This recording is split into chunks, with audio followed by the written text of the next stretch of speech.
ఫ్రెండే కదా అని ఇంట్లో తీసుకొచ్చి పెట్టుకుంటే ఏకంగా వాళ్ళ అమ్మతోనే ఎవరు లేని టైంలో ఇంట్లో డైనింగ్ టేబుల్ మీద పడుకోబెట్టేశాడు.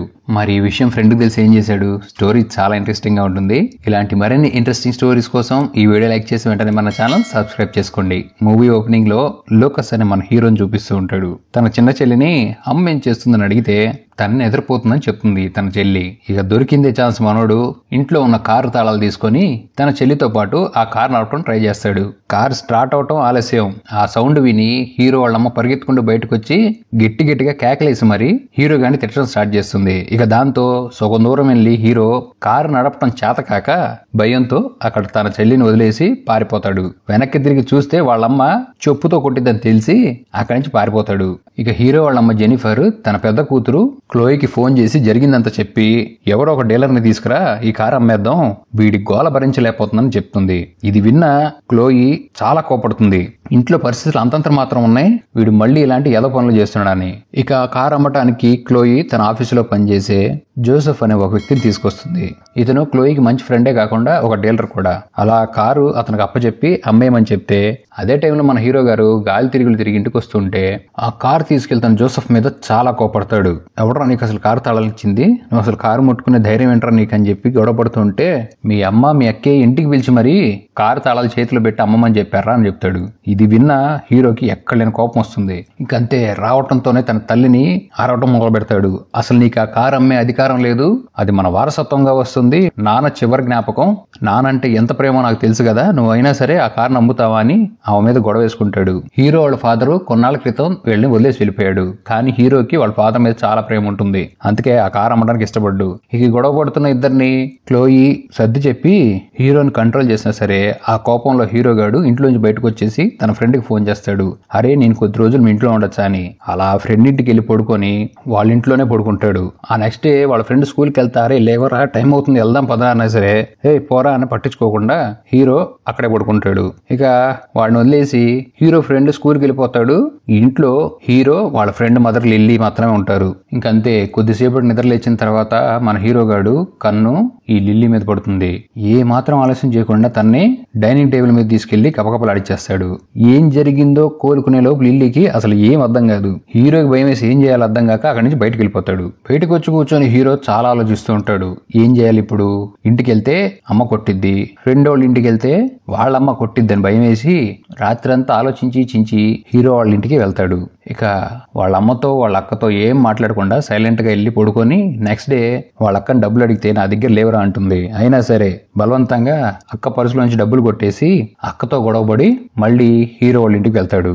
ఈసారి డోర్ తెరిచిన లిల్లీ నీ ఫ్రెండ్ ఇంట్లో లేడు, నేను ఒక్కదాన్ని ఇంట్లో ఉన్నానని చెప్పి హింటించి ఏం మాట్లాడకుండా డోర్ ఓపెన్ చేసి ఇంట్లోకి వెళ్ళి పని చేసుకుంటుంటుంది. అలా మెల్లగా పని చేస్తున్న లిల్లీ వెనక్కి హీరో గాడు వస్తే వాడిని చూసిన లిల్లీ ఏమనదు. నేను కూడా రెడీరా ఈసారి అన్నట్టుగా ఒక హింట్ ఇస్తుంది. ఇంకేముంది ఏసుకో రాజా కాసుకో రాణి అన్నట్టుగా హీరోని సుఖపెట్టేస్తుంది. అక్కడి నుంచి బయటకు వచ్చిన హీరోని హీరో వాళ్ళ ఫ్రెండ్ చూస్తాడు. ఏంట్రా నువ్వు మా ఇంటికి వచ్చి వెళ్తున్నావు కానీ నాతో మాట్లాడలేదు, ఏం జరిగింది అని అడిగితే నన్ను ఇప్పుడు ఏం మాట్లాడిచ్చా బాబు, నా మూడేం బాగాలేదని చెప్పి ఏమీ తెలియనట్టుగా హీరో గాడు వాళ్ళ ఫ్రెండ్ ముందే నటించి వెళ్ళిపోతాడు. అలా ఇంటికి వచ్చి భోజనం చేస్తున్న టైంలో హీరో వాళ్ళ నాయనమ్మ ఏం బాధపడమాకరా, మీరు ఎలా బతికిన వాళ్ళు ఎలా బతుకుతున్నారు అర్థమవుతుంది, అన్ని అవే సర్దుకుంటాయని చెప్పి ఎమోషనల్ వర్డ్స్ చెప్పడంతో హీరో ఏం చేస్తున్నాడో అసలు ఏం జరుగుతుందో కూడా అర్థం కాక తన నాయనమ్మని పట్టుకుని ఎడిచేస్తాడు. బాధ మొత్తం ఒకసారి తీర్చేసుకుంటాడు. ఇక ఇక్కడ హీరో వాళ్ళ అక్కని తన ఆఫీసులో పనిచేసే తన ఫ్రెండ్ ఒక చోటకు వెళ్దాం వస్తావా అని అడిగి నైట్ టైం తనని షాపింగ్ తీసుకెళ్తాడు. తీసుకెళ్లి మాటల్లో నువ్వు నన్ను పెళ్లి చేసుకుంటా అని అడుగుతాడు. ఇది విన్న హీరో వాళ్ళకి చాలా షాక్ అవుతుంది. ఎందుకంటే ఆ వ్యక్తికి తనకి 10 ఏళ్ల డిఫరెన్స్ ఉంది. అంతేకాకుండా తను ఏజ్ లో చాలా పెద్దవాడు. నేను ఆలోచించుకొని మా అమ్మను కూడా అడిగి ఏ విషయం చెప్తానని చెప్పి ఇంటికి వచ్చేస్తుంది. అలా ఇంటికి వచ్చి హీరో వాళ్ళ అక్క హీరో వాళ్ళ మదర్తో తన ఫ్రెండ్ తను పెళ్లి చేసుకుంటానని అడిగాడు, నువ్వేమంటావమ్మా అని అడిగితే వద్దమ్మా అంటుంది. ఏమన్నా తెగ వాడుకున్నాం కదా వాడిని అంటే వాడు వాడుకోవడానికి పనికొస్తాడు, నీతో పెళ్లికి మాత్రం వద్దు అంటుందో హీరోయిన్ కి ఎక్కలేని కోపం వస్తూ ఉంటుంది. అయినా నీకు పెళ్లికి ఏం తొందర వచ్చిందమ్మా, ఇప్పుడు ఎందుకు పెళ్లి చేసుకోవడం అంటే క్లోయి అంటుంది, నాకు 30 ఏళ్ళు వచ్చినాయి, నేను పెళ్లి చేసుకోవాల్సిందే అని. ఇక నెక్స్ట్ సీన్ లో హీరో ఫ్రెండ్ బర్త్డే జరుగుతూ ఉంటుంది. అయితే ఆ బర్త్డేకి హీరో గారు అక్కడికి వస్తారు. ఒంటరిగా హీరో గారిని వంటగదిలోకి తీసుకెళ్లి ఏంటి నన్ను కలవడానికి రావట్లేదని కవ్విస్తూ మాట్లాడుతుంటే హీరోకి నేను చదువు మీద కాన్సన్ట్రేషన్ పెట్టాను, నేను చాలా బిజీగా ఉన్నాను చెప్పడంతో హీరో అబద్ధం చెప్తున్నాడని లిల్లీకి అర్థమైపోతుంది. రియలైజేషన్ కూడా వచ్చేస్తుంది తనకి. ముసల్దాన్ని అయిపోయానుగా, నన్ను కలవడానికి వీడు ఎందుకు వస్తాడు, వేరే అమ్మాయిని పటాయించాడని సీరియస్ అయ్యి హీరో గారిని తిడుతుంది. ఇక అక్కడి నుంచి ఇంటికి వచ్చిన హీరోకి షాకింగ్ న్యూస్ వినపడుతుంది. తన చిన్న చెల్లి వచ్చి పెద్దక్క పెళ్లి జరగబోతుంది 2 నెలల్లో కన్ఫర్మ్ అయిపోయిందని చెప్పడంతో ఇది విన్న హీరో గారు వెళ్ళి అక్కని తిట్టడం స్టార్ట్ చేస్తాడు. ఎందుకంటే ఆ ఇంట్లో సంపాదించేది తన అక్క ఒకటే, తను సంపాదించుకొస్తే గానీ ఇల్లు గడవదు, నువ్వు పెళ్లి చేసుకుని వెళ్ళిపోతే ఇల్లు ఎలా గడిచిద్ది అని అడగడంతో క్లోయి క్లారిటీ ఇస్తుంది. నువ్వు పెద్దడు అయ్యావు, ఇక నువ్వే ఏదో ఒక జాబ్ చూసుకొని ఇంటిని మెయింటైన్ చేయాలి అని చెప్పడంతో ఇదంతా వింటున్న హీరో వాళ్ళమ్మ వాడిని వదిలేసి వాడు ఇప్పుడు ఎలా అయితే తిని తిరుగుతున్నాడో అలానే వాడిని మేపుతాను, వాడు ఈయనకి పనికిరాడని వార్నింగ్ ఇవ్వడంతో హీరో కోపం వచ్చి అక్కడి నుంచి వెళ్ళిపోతాడు. అంతే మనోడికి మళ్ళీ మెదడులో పురుగు కోవడంతో తన ఫ్రెండ్ ఇంటికి వెళ్ళిపోతాడు. కానీ ఇక్కడ పాపం మనోడికి దిమ్మ తిరిగిపోయి షాక్ ఒకటి తగులుతుంది.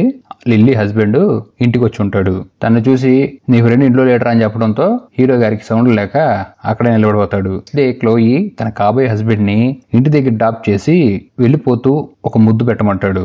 అయితే ఇదంతా క్లోయికి మాత్రం నచ్చదు. ఈ జోసెఫ్ గాడు చాలా డిసప్పాయింట్ అయిపోతాడు. లోపలికి వచ్చి క్లోయి బ్రష్ చేసుకుంటున్నప్పుడు అద్దం ముందు చూసుకొని ఏడవడం స్టార్ట్ చేస్తుంది. జోసెఫ్ ని ఇప్పుడు ముద్దు పెట్టడం ఇష్టం లేకపోయినా పెళ్లి తర్వాత అయినా సరే అదే చేయాలి. ఏంటి నా జీవితం ఎలా అయిపోయింది, నాకంటే వయసులో ఉన్నవాడిని పెళ్లి చేసుకోవాల్సి వస్తుంది, ఇంటి బాధ్యత కూడా నా మీదే ఉంది అని తనకి ఉన్న బాధలని గుర్తెచ్చుకొని మనసారా ఏడుస్తుంది ఆ రోజు మొత్తం. కానీ తర్వాత రియలైజేషన్ కూడా వస్తుంది, తను పెళ్లి చేసుకుని వెళ్ళిపోవడం తప్ప తనకి వేరే ఆప్షన్ లేదని. అయితే అలా కొద్ది రోజులకి హీరో మదర్ కి హెల్త్ బాగోక హాస్పిటల్లో చేరుస్తారు. అప్పుడు క్లోయి జోసెఫ్ తో కలిసి పెళ్లి ఆపేద్దాం, మా అమ్మకు ఒంట్లో బాగాలేదని అడిగితే లేదు నా ఫ్యామిలీ మెంబర్స్ అందరూ పెళ్లికి వస్తున్నారు, ఆపటం కుదరదని చెప్తే సరే మా అమ్మని అడిగి ఏ విషయం చెప్తానని హాస్పిటల్కి వెళ్తుంది క్లోయి. ఇంకా హాస్పిటల్కి వచ్చిన క్లోయి పెళ్లి ఎలా చేద్దామని అడిగితే నువ్వు చిన్నప్పటి నుంచి ధనవంతరావులమ్మా, చాలా తెలివి కలదానివి కూడా, ఎలా చేసుకోవాలి నీకు బాగా తెలుసు, ఈ పరిస్థితుల్లో కూడా ఇలా అడుగుతున్నావు అంటే నీకు పెళ్లే ముఖ్యమైపోయింది అంటంతో ఇదంతా విన్న క్లోయి ఏం మాట్లాడుకుని సైలెంట్ గా అనారోగ్యంతో ఉన్న తన తల్లిని ఇంటికి తీసుకెళ్లి వాళ్ళ ముందే ఎంగేజ్మెంట్ చేసుకుంటుంది. ఎంగేజ్మెంట్ అయిపోయిన తర్వాత క్లోయి తన తల్లి దగ్గరికి వస్తే నీకు మొగుడు పిచ్చి బాగా పట్టిందే అనడంతో ఇది విన్న క్లోయి కోపం వచ్చి తన చేతిలో ఉన్న ప్లేట్ ని కింద పడేస్తుంది.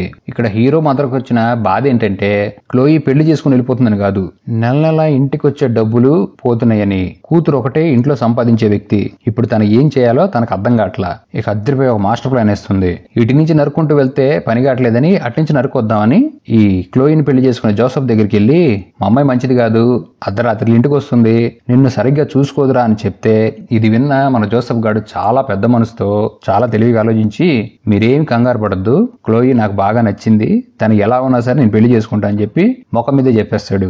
ఇక అలా ఒక రోజు క్లోయి ఇంటికి వచ్చినప్పుడు మన హీరో గారు మత్తు పదార్థాలు తీసుకుంటూ కనపడతాడు. ఇది చూసిన క్లోయి కోపం వచ్చి పిచ్చ కొట్టువాడిని, ఒరే బాబు ఇంటిని చూసుకోవాల్సింది నువ్వే నెక్స్ట్, నా తర్వాత ఇలాంటి పనులు చేసి ఎందుకు జీవితం నాశనం చేసుకుంటామని ఫుల్ గా క్లాస్ పీకి మనోడికి అర్థమయ్యేటట్టు చెప్తుంది. ఇక దీంతో రిలీజ్ చేసి వచ్చిన హీరో కూడా అక్కను పట్టుకొని అక్క నేను ఇలాంటి ఎప్పుడు చేయను అని చెప్పి బాధపట్టి ఏడ్చి పూర్తిగా మారిపోతాడు. ఇక పెళ్లి రోజు రానే వస్తుంది. ఇక ఆ పెళ్లిలో క్లోయి మంచిగా పెళ్లి కూతురు డ్రెస్ లో రెడీ అయ్యి ఆనందంగా డాన్స్ వేస్తూ తన తల్లిని చూస్తే తన తల్లి ముఖంలో ఆ ఊర్లో ఉన్న దుఃఖం మొత్తం తన తల్లి ముఖంలోనే కనపడుతూ ఏడుస్తూ ఉంటుంది. ఎందుకంటే అయిపోయింది, సంపాదించే కూతురు ఇంట్లోంచి వెళ్ళిపోతుంది, ఇక తన జీవితం ఏమైపోతుందని ఏడుస్తూ ఉంటే ఆ ముఖాన్ని చూస్తున్న క్లోయిని చూపిస్తూ మూవీ అనేది ఎండ్ అయిపోతుంది.